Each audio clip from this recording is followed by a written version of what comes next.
안녕하세요, 여러분. 세상을 바꾸는 사람들의 영상 굽는 마을에 오신 걸 환영합니다.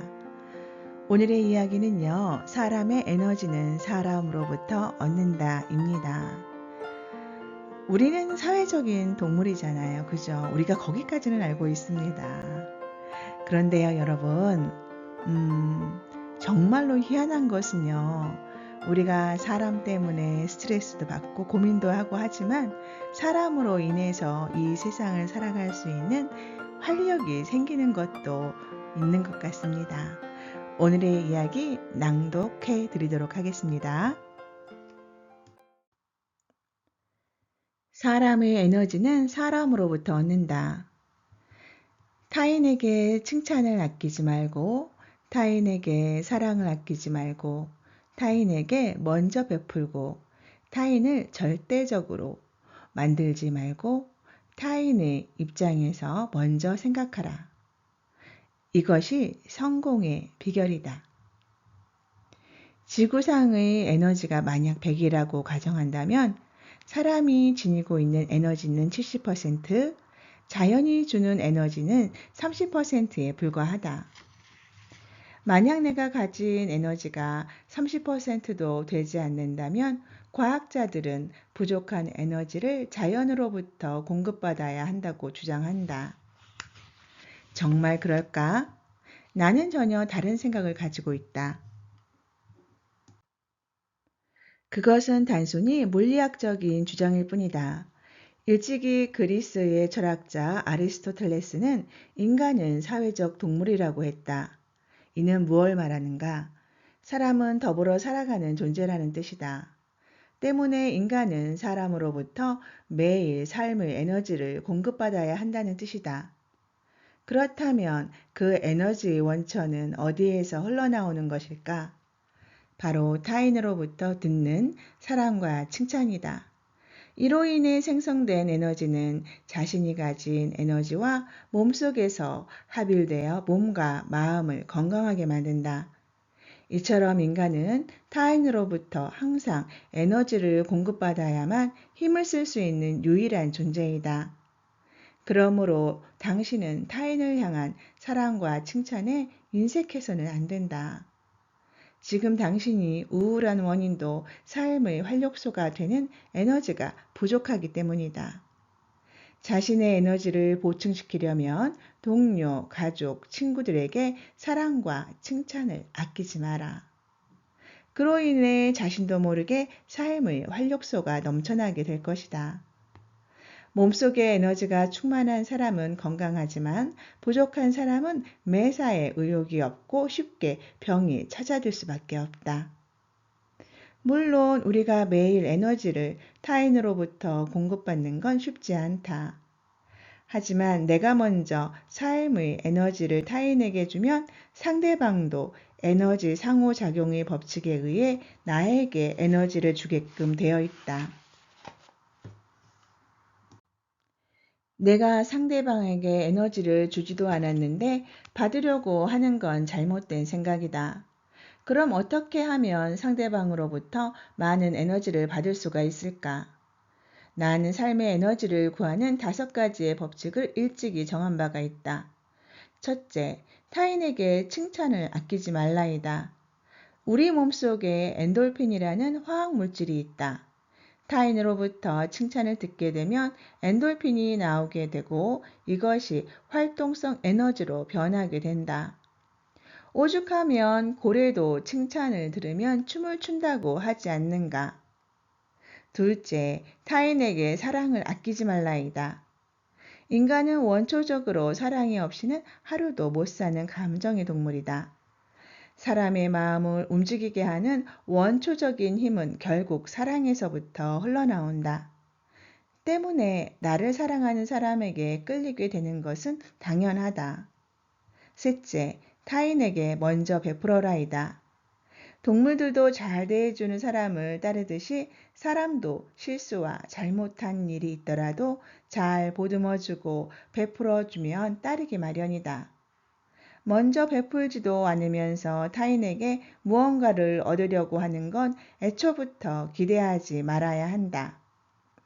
넷째, 타인을 적대적으로 만들지 말라이다. 적은 항상 적의를 품고 있다.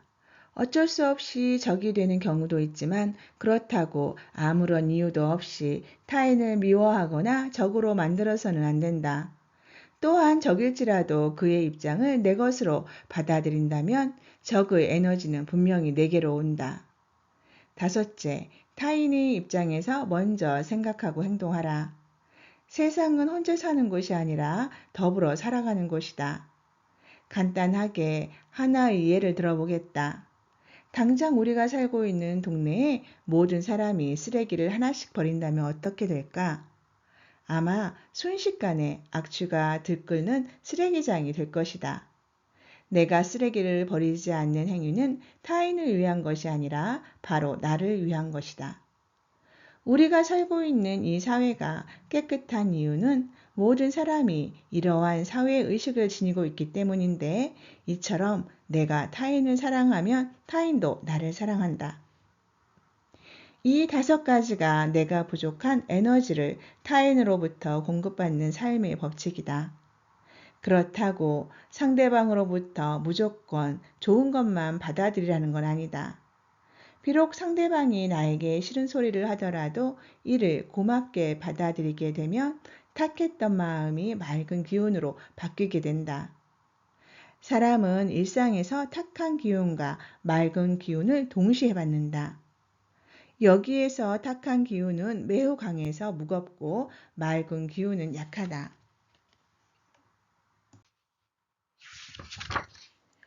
그런 가운데 탁한 기운이 맑은 기운과 서로 충돌하게 되면 더욱더 강력한 에너지가 발생하게 되는데, 이때 자신의 마음을 잘 다스리게 되면 에너지는 급속도로 상승하게 되어 기운도 최상이 되고 몸도 건강해진다. 하지만 탁한 기운을 빨리 맑은 기운으로 정화시키지 않고 그대로 두면 육체에 병이 생기기 쉽다. 결코 이를 간과해서는 안 된다. 그러므로 비록 타인이 좋지 않은 탁한 기운을 가지고 있더라도 그를 위해 맑은 기운으로 내 마음을 열고 있으면 내가 건강해지고 행복해질 수 있다는 이야기다.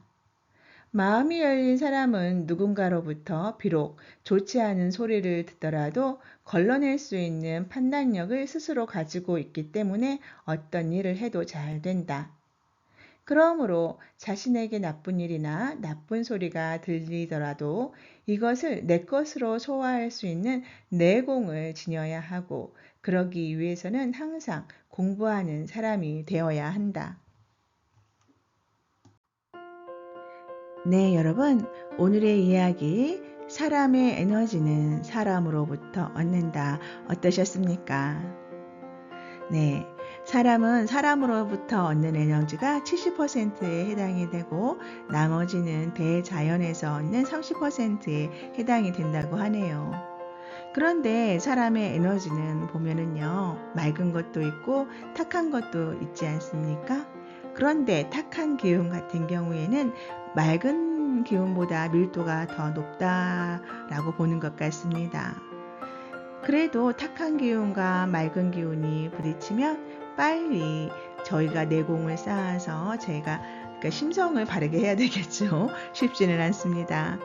그래도 그 탁한 기운을 받아서 맑은 기운으로 정화를 되도록이면 빠르게 하는 게 몸에 좋은 것 같습니다.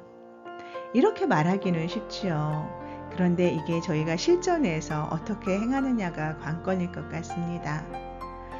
그러면 우리가 상대가 주는 탁한 에너지를 맑은 에너지로 정화하려면 근본적으로 우리는 무엇을 해야 할까 생각해 보았습니다.